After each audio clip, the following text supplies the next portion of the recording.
Let us learn recursion in Java by printing numbers from 1 to 5. First, we create the main method.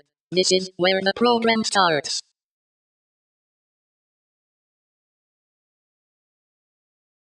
This is the initial iterative approach. Next, we will replace it with recursion.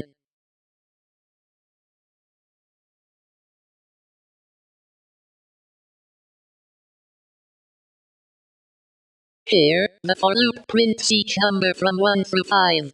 But this uses iteration, not recursion.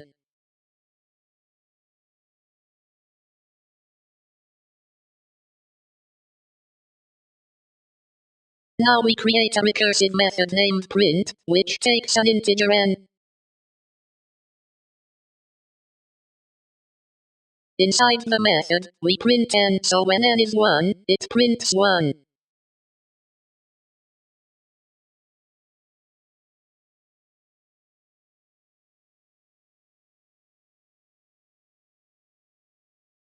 Then we call print with n plus 1, moving to the next number. To stop recursion, we check if n equals 6. When it does, return stops further calls.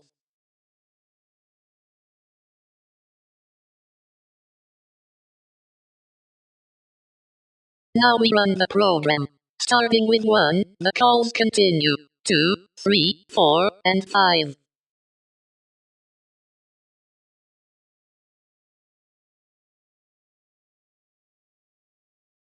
The output is 1, 2, 3, 4, 5.